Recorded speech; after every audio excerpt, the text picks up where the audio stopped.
चलिए आज क्या पढ़ते हैं? पोषण स्तर। ठीक है, पोषण स्तर किसे कहते हैं? क्या पढ़ना है?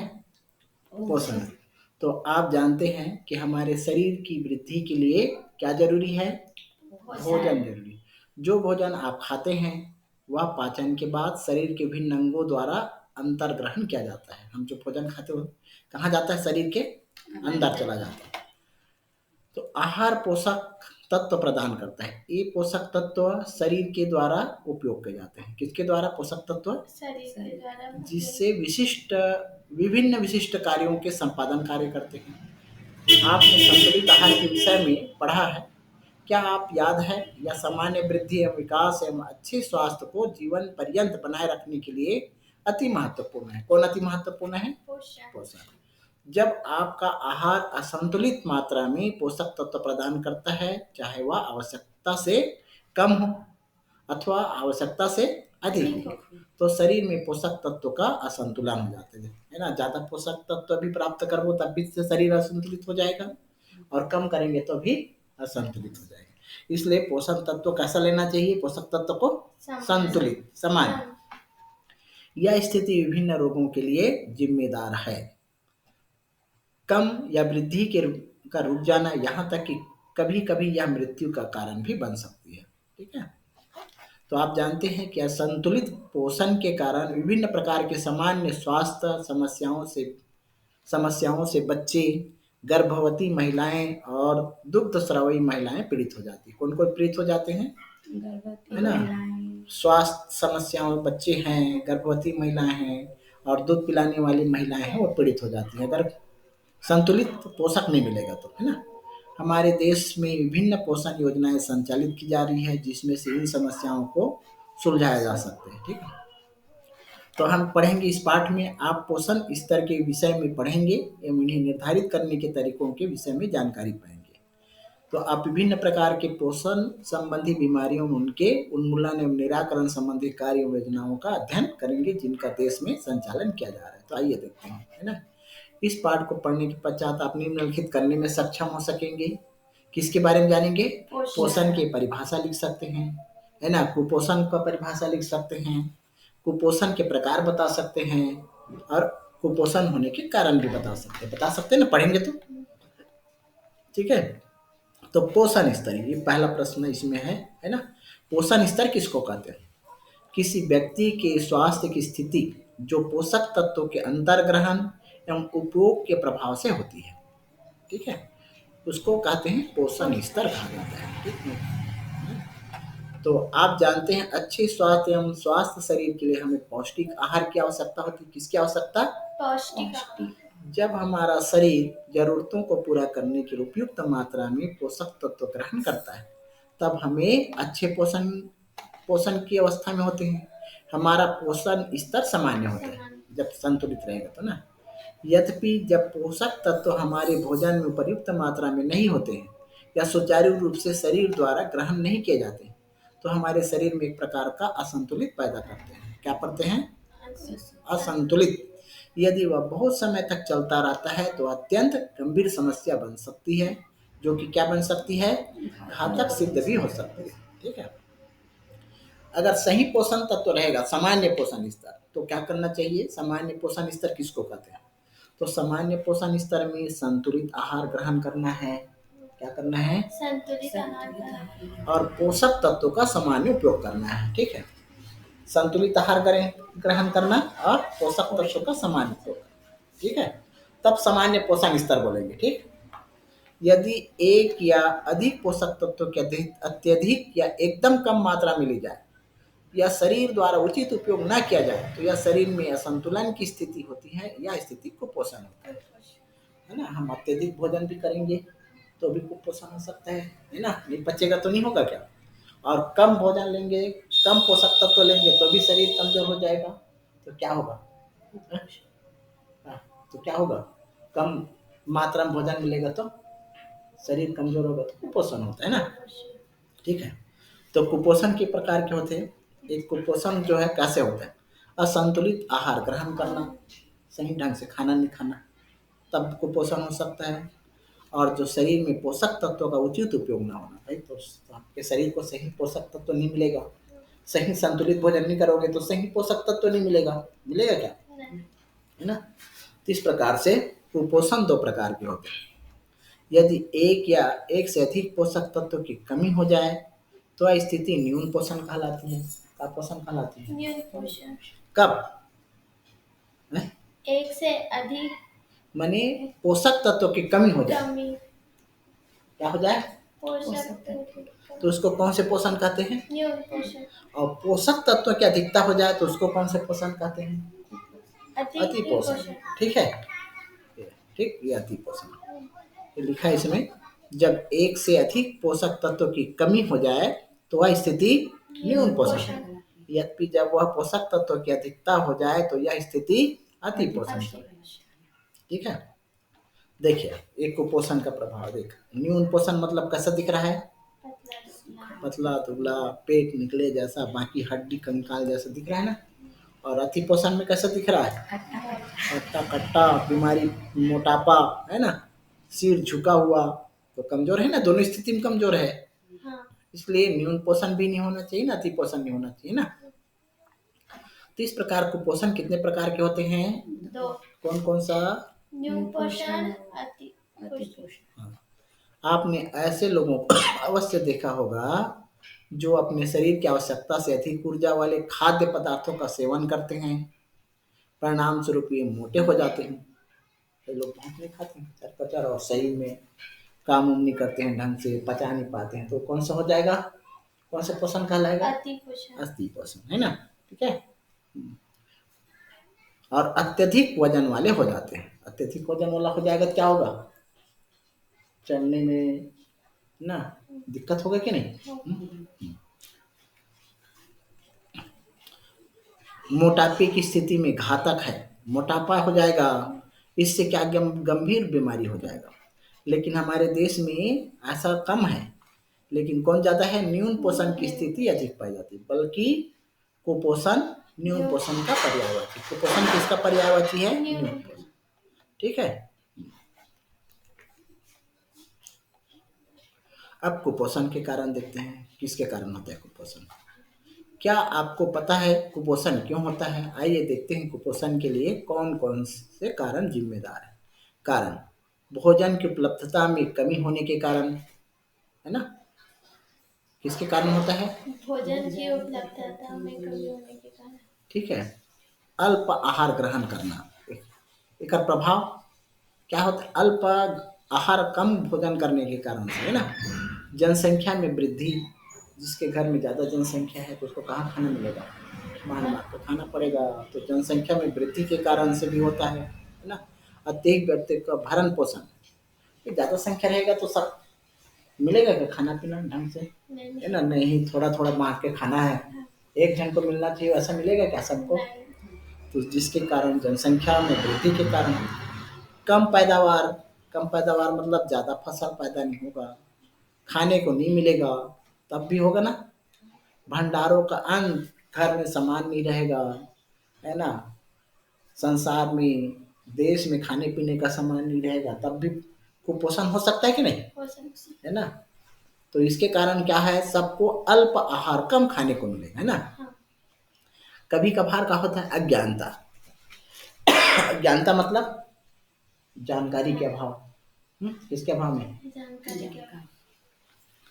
छोटे बच्चों का दोषपूर्ण पोषण, उचित भोजन के चुनाव का अभाव, जिसके परिणाम स्वरूप अति न्यून पोषण हो जाता है ना। अज्ञानता के कारण उसका सही पालन पोषण नहीं कर सकते ना, चुनाव नहीं कर सकते। आर्थिक स्थिति, जेकर घर में खाए पिए बर नहीं है तो कहाँ अच्छा से खाना दे, है ना, काजू किशमिश दे दें। तो आर्थिक स्थिति के कारण भी कुपोषण होते हैं, है ना। तो क्रय क्षमता कम होने के से न्यून पोषण तथा बढ़ने से भी अति पोषण होता है। किसी घर में आर्थिक स्थिति बहुत ज़्यादा, पैसा बहुत ज़्यादा खिला देते हैं तो अति पोषण हो जाता है। और जेकर घर में खाए पिए बर नहीं, जेकर घर में खाए बर नहीं मिला, तब भी कुपोषण हो जाता है ना। दोनों स्थिति में होता है नहीं, कहते हैं नहीं, सब कई लोग कचर कचर बहुत खाते नहीं, तो उसको क्या हो जाता है? अति पोषण। और जिसको खाने को नहीं मिलता उसको न्यून पोषण, है ना। ठीक है ना। तनाव की स्थिति, बहुत ज्यादा घबराहट है, उसको भी होता है कुपोषण, है। तेजी से होने वाले शारीरिक विकास के दौरान पोषक तत्वों की बड़ी जरूरत में पूरा न करवाना, जैसे युवा बच्चों में है ना तनाव भी रहता है, पास हो के नहीं, आगे बढ़ो कि नहीं, भविष्य में क्या करना है, सोचते हैं कि नहीं, एक कारण भी होती कुपोषण का है, सोचते हैं कि नहीं, सब लोग सोचते हैं ना कि हम भविष्य में क्या करबो, कैसे रहना है ना, इसके कारण भी होता है तनाव की स्थिति में, होता है ना। तेजी से होने वाले शारीरिक विकास के दौरान पोषक तत्वों की बड़ी जरूरतों को पूरा न करवाना, जैसे युवा बच्चों में, किशोरावस्था में, गर्भवती एवं दुग्ध पान कराने वाली महिलाओं में बीमारी आदि होती है ना, इसमें ज़्यादा होता है। इन पोषक तत्वों की आवश्यकता बढ़ जाती है, इनको सबको पोषक चाहिए है ना, जैसे बढ़ते जा रहे हैं तो खाने की ज़्यादा जरूरत पड़ता नहीं है। अपर्याप्त व्यक्तिगत सफाई एवं पर्यावरणीय स्वच्छता, सफाई नहीं करता है ना, संक्रमण की संभावना का बढ़ जाना एवं उनसे उत्पन्न बीमारियां, इसलिए जैसे जैसे शरीर बढ़ता है तो ऐसे क्या करना चाहिए, खाना चाहिए, साफ सफाई भी रहना चाहिए है ना, सुंदर दिखना चाहिए है ना, ज़्यादा से ज़्यादा साफ सफाई अपने शरीर को ध्यान देना चाहिए है ना, ठीक है ना।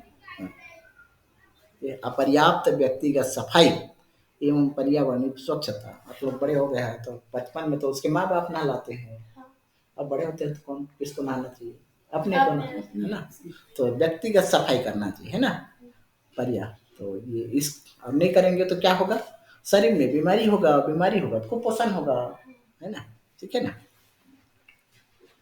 क्या आप कुपोषण के परिणामों के विषय में सोच सकते हैं, हाँ कुपोषण वास्तव में अत्यंत बुरा प्रभाव छोड़ता है, कुपोषण हम क्या प्रभाव छोड़ता है, कुपोषण से प्रभावित व्यक्ति विभिन्न पोषक तत्वों की कमी से प्रभावित हो जाता है एवं उनसे संक्रमण भी हो जाता है, उनमें शारीरिक व मानसिक विकलांगता पैदा हो जाती है, कभी कभार शरीर से भी हो जाता है और कभी कभी मानसिक रोग भी हो जाता है ना, तथा मृत्यु तक भी हो जाती है, किसके कारण, कुपोषण के कारण।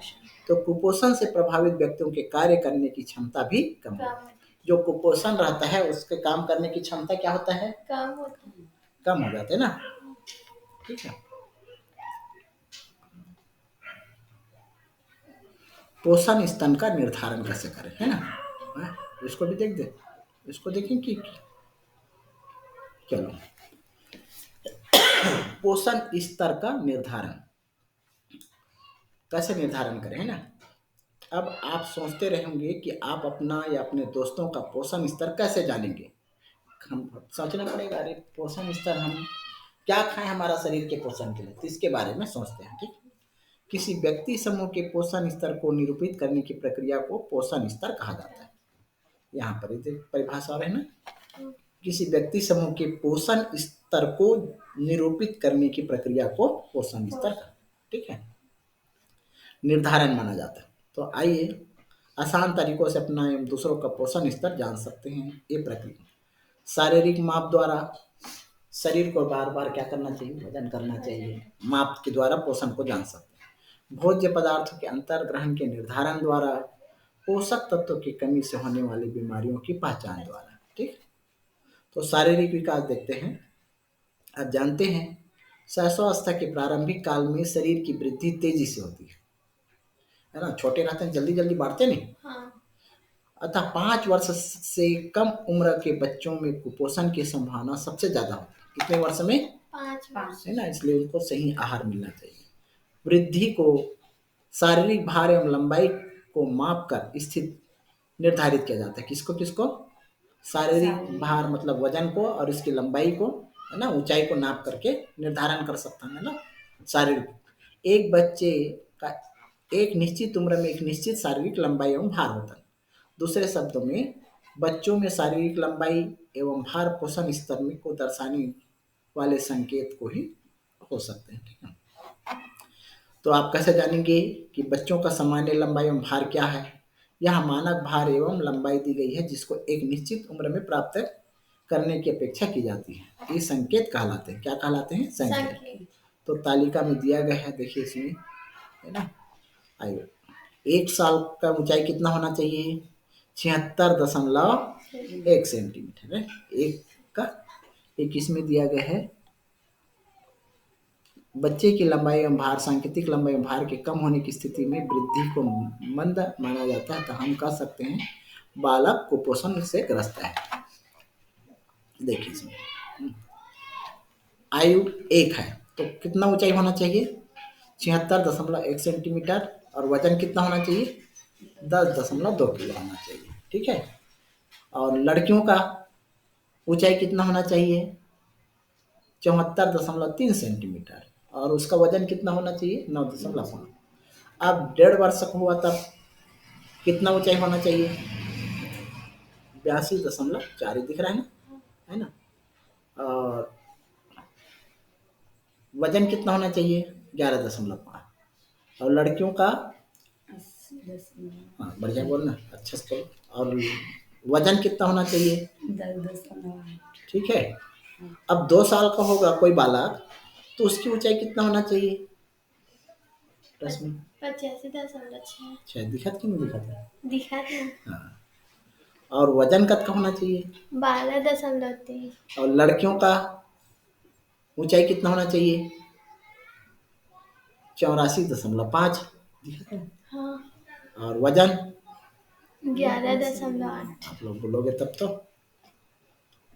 उसी प्रकार से देखते देखते आते हैं, 4.5 साल का होता है तो ऊंचाई कितना होना चाहिए? 106.6 है ना। और वजन कितना होना चाहिए? 17.7। हाँ। और लड़कियों का ऊंचाई कितना होना चाहिए? 105.1। हाँ।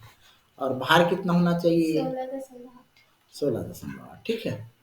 इस प्रकार से पूरा ये बना हुआ है। ठीक है ना। तो इस प्रकार 18 साल में कितना होना चाहिए? 176.8, और वजन 68.9, और लड़कियों का 163.7 होना चाहिए, और 56.7 वजन होना, मतलब 56.7 किलो वजन होना चाहिए। ठीक है। तो देखिए यहाँ पर एक उदाहरण है। सीता 4 साल की, कितने साल की है? 4। उसका भार 12 किलो एवं लंबाई 99 सेंटीमीटर है। कितना है? 99। तो तालिका में देखिए एवं उसके पोषण स्तर के विषय में बताइए। उसके भार एवं लंबाई की 4 साल की लड़की से तुलना कीजिए। आदर्श रूप में उसका भार 16 किलो एवं लंबाई कितना होना चाहिए? 1.16 सेंटीमीटर, 106.6 सेंटीमीटर होनी चाहिए। इसका अर्थ है कि उसका पोषण स्तर कम है एवं उसे कुपोषित मानना चाहिए। देखिए 4 साल में कितना होना चाहिए कहा था? इसका वजन 12 किलो है और लंबाई कितना है? 99 सेंटीमीटर। तो जाते हैं 4 साल में कितना है। हाँ ये 4 साल का कितना है? 4 साल में उसकी ऊंचाई लंबाई कितना है? 102.9। हाँ। और वजन 16.7। और लड़की है तो 101.6। और वजन 16। कितने साल के? 4 साल। तो यहाँ पर सीता कितने साल का बता रही? देखिए सीता 4 साल की है, उसका भार कितना है? 12। कितना वजन होना चाहिए? वजन 16 किलो होना चाहिए ना। हाँ। है ना। और लंबाई कितना होना चाहिए? 101.6 सेंटीमीटर, जो क्या है? पोषण स्तर से कम है कि नहीं? कमजोर है कि नहीं? तो उसे क्या कहेंगे? कुपोषित कहेंगे। ठीक है।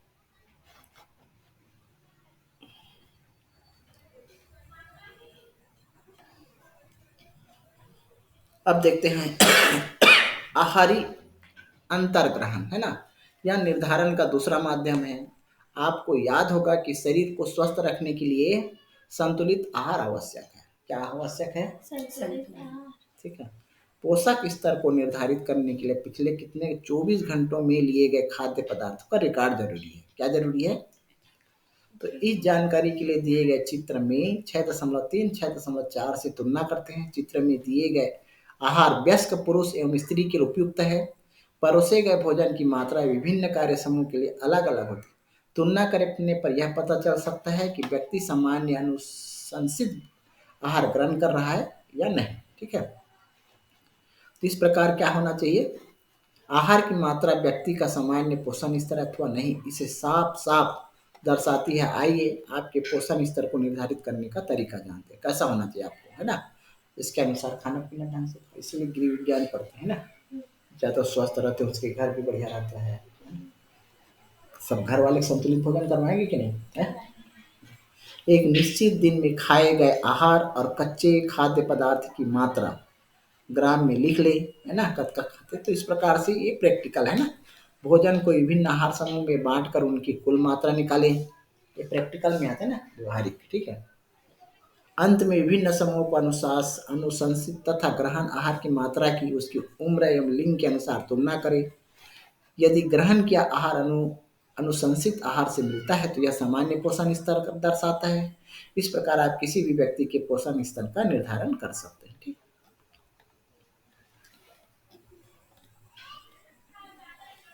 ये हो गया पोषण। ठीक है, ये पोषण हो गया, है ना।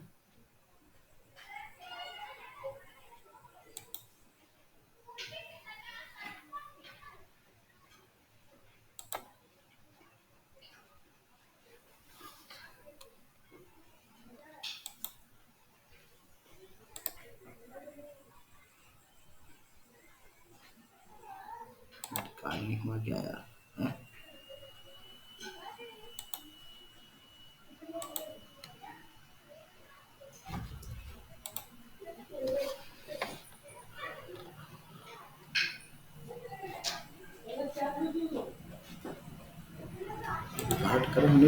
है? नहीं।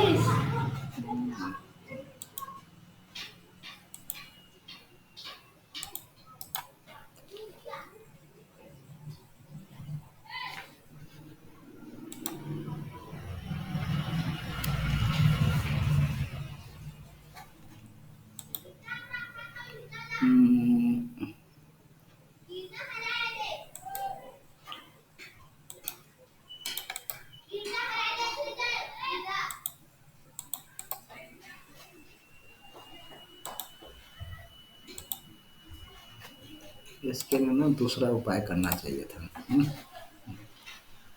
स्क्रीन रिकॉर्ड है, इसमें है, ये है। हाँ, हुआ लगता है, हुआ है।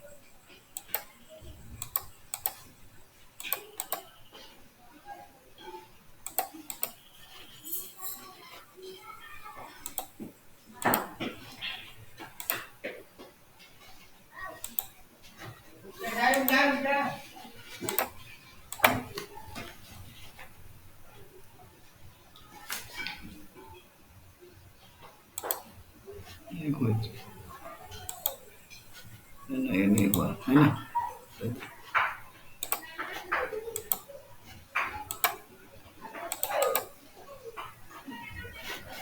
चलो, ये नहीं हुआ, है ना। ठीक है, स्टॉप रिकॉर्डिंग हो गया। तो इसमें आसो रिकॉर्डिंग करे होते कौन मेरे गीसो यार, रिकॉर्डिंग करे होते ना।